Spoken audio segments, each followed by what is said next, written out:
Ide-ide besar Presiden tidak kita siapkan perencananya yang matang. Itu salah kita semua lah. Tadi saya pagi dilaporin juga, tim makan bergizi juga mengundang Dewan Ekonomi tadi malam rapat dan kita memberikan masukan-masukan. Terpaksa memperbaiki yang sebenarnya tidak perlu diperbaiki kalau kita mulai dari nol. Daerah tahap 3T misalnya. Jadi kita habis waktu bertengkar sesama kita yang sebenarnya tidak perlu terjadi kalau dari awal perencanaannya, studinya dilakukan dengan proper. Jadi masalah kita adalah ide-ide besar Presiden tidak kita siapkan perencananya yang matang. Itu salah kita semua lah. Nah, tapi saya berharap ini juga menjadi perhatian kita karena bonus demografi kita akan habis 2038 katakanlah 2040. Jadi kalau itu habis kita hampir pasti kena middle income trap. Jadi masalah kita adalah ide-ide besar Presiden tidak kita siapkan perencananya yang matang. Itu salah kita semua termasuk MBG tadi saya pagi dilaporin juga tim makan bergizi juga ngundang Dewan Ekonomi tadi malam rapat dan kita memberikan masukan-masukan terpaksa memperbaiki yang sebenarnya tidak perlu diperbaiki kalau kita mulai dari nol. Lah kok salah kita semua sih? Pemerintahlah yang harus bertanggung jawab. Kalian-kalian semua yang selama ini ngeyel harus siap mempertanggungjawabkan kengeyelan dan penyangkalan kalian selama ini. MBG yang anggarannya tiba-tiba melonjak menjadi 335 triliun rupiah diluncurkan tanpa pilot project, tanpa kajian distribusi yang memadai, tanpa sistem pengawasan yang independen. Transparansi Internasional Indonesia sudah memperingatkan resiko korupsi sistemik sejak Juni 2025, setahun sebelum Kepala BGN Dadan Hindayana dan dua wakilnya ditangkap Kejaksaan Agung. Selios mencatat kerugian akibat makanan yang terbuang mencapai 1,7 triliun rupiah per minggu. Puluhan ribu siswa keracunan, tanpa satupun vendor yang dipidana. Evaluasi yang dilakukan pemerintah sejauh ini tidak menjawab persoalan struktural itu. Survei DN di 800 titik, penggantian kepala BGN, penghentian sementara program selama libur sekolah, semuanya bergerak di permukaan. YLBHI menyebutnya kosmetik kebijakan. Selama program itu masih sentralistik, minim pengawasan publik, dan pemaksaan skala raksasa, pergantian orang hanya memindahkan masalah. Sejak awal, para ekonom sudah mendesak moratorium. Peneliti mempersoalkan inefisiensi anggaran, mahasiswa turun ke jalan, tetapi mereka dianggap tidak memahami ide besar Presiden dan dilabeli antek asing dan pemecah belah bangsa. Kini, Luhut mengakui bahwa perencanaannya memang tidak matang. Validasi itu datang tanpa permintaan maaf, tanpa koreksi atas delegitimasi yang sudah terlanjur beredar. Sayang sekali, pengambil keputusan yang mengabaikan peringatan, memaksakan program tanpa kajian, dan programnya terbukti gagal tidak otomatis bisa dipidana, kecuali kalau terbukti korupsi dan penyalahgunaan wewenang. Frasa salah kita semua dari mulut Luhut itu terdengar seperti kerendahan hati. Tapi dalam konteks ini, Luhut sedang menghapus jejak dan menutup percakapan tentang siapa yang sebenarnya memaksakan keputusan. Rakyat membayar programnya, rakyat menanggung kegagalannya, dan kini diminta ikut memikul kesalahannya. Guys, info terkini, Nani SD yang disebut punya SPPG sampai nama yayasan 3 kali ganti. Ada yang di Madiun. Waduh, ternyata Ibu Kepala BGN yang baru punya yayasan dan SPPG. Kira-kira berapa ya pendapatan Ibu Nani per hari kalau punya yayasan? Untuk ngurusin anaknya, ngasih makan anaknya kan orang tua, bukan negara. Mama, gue dengar katanya kita nggak boleh ngeritik MBG. Kalau kita ngeritik MBG akan dihapuskan. Anak kita makan apa? Ya makan nasi lah, masa makan dedek, masa makan pasir. Nggak dapat MBG juga makan, anak-anak kita makan 3 kali sehari, ya kan?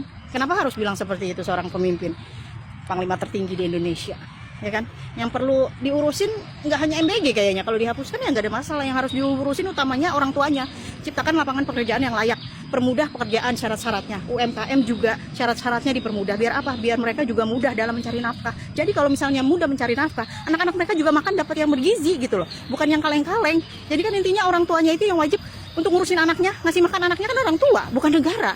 Ya kalau sekarang Pak Prabowo menjabat, dia baru awalnya aja MBG udah kisruh, carut marut, udah banyak korupsi.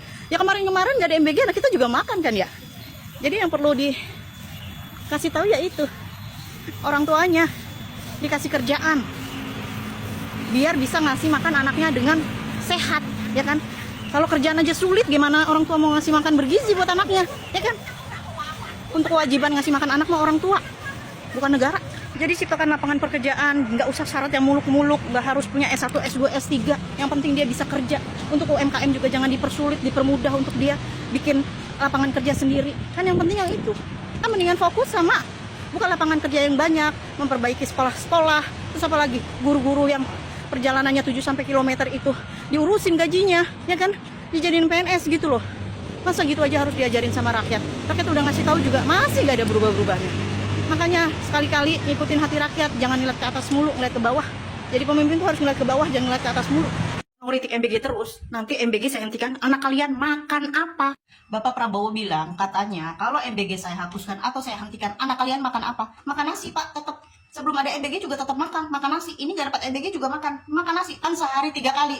Makanannya juga sehat-sehat semua, Pak. Yang harus dipastikan adalah bukan anak dapat MBG, tetapi emak bapaknya kerja apa enggak, duitnya ada apa enggak. Kalau emak bapaknya kerja sehat, otomatis anak-anaknya juga dapat makanan sehat. Karena kami pengusaha SPPG, kami adalah mitra dari SPPG. Oh, klien Anda. Ya, saya pemilik dapur SPPG. Anda pemilik SPPG? Ya, pemilik yayasan, ya. SPPG di mana? Di Tangerang. Tangerang? Ya, di Tangerang. Di kota Tangerang? Ya, di Kabupaten Tangerang. Kabupaten Tangerang. Ya. Punya berapa SPPG? Satu, benar? Ya. Jadi dapat 6 juta sehari tuh? Belum. Kami baru dalam proses, ternyata ada bahan. Pengakuan yang menarik, terutama karena disampaikan oleh orang yang baru saja melaporkan seseorang karena memplesetkan MBG dan SPPG. Coba bayangkan, seseorang sedang antri untuk mendapatkan akses ke program yang sanggup menghasilkan keuntungan 6 juta per hari. Lalu, ada orang vokal yang terus-menerus menyebut MBG sebagai maling berkedok gizi dan SPPG sebagai satuan penjilat Prabowo Gibran. Orang itu mengkritik dari semua sudut, dari soal gizi yang tidak memenuhi standar, dari soal keracunan puluhan ribu anak tanpa satupun tersangka, dari soal mekanisme pengadaan yang gelap. Bagi yang masih antri dan berharap bisa dapat aliran proyek, kritik itu terasa seperti ancaman terhadap mimpi. Tentu saja ini hanya hipotesis. Firdaus sendiri mengklaim ia melaporkan Tio semata karena presiden dihina, karena MBG difitnah, karena ia adalah warga negara yang cinta NKRI. Ya, itu terserah dia mau ngomong apa saja. Dia ini orangnya memang tidak tanggung-tanggung ya kalau bikin pengakuan. Dia bahkan pernah mengaku punya gunung emas. Nah kan, Firdaus ini bukan fenomena baru. Ia adalah versi paling terang-terangan dari sebuah ekosistem yang sudah lama tumbuh di sekitar kekuasaan. Orang-orang yang menjadikan loyalitas pada penguasa sebagai modal sosial dan laporan polisi sebagai instrumen karir.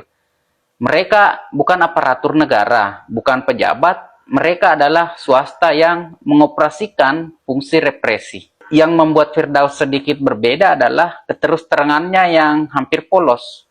Dia bilang kalau dia memang tukang lapor, yang mengaku bangga orang-orang masuk penjara atas laporannya. Dia bahkan mengaku akan melaporkan orang-orang lain yang anggap menyerang Prabowo dan programnya. Dalam tradisi politik Indonesia, orang seperti ini biasanya disebut sebagai centeng ideologis, ya.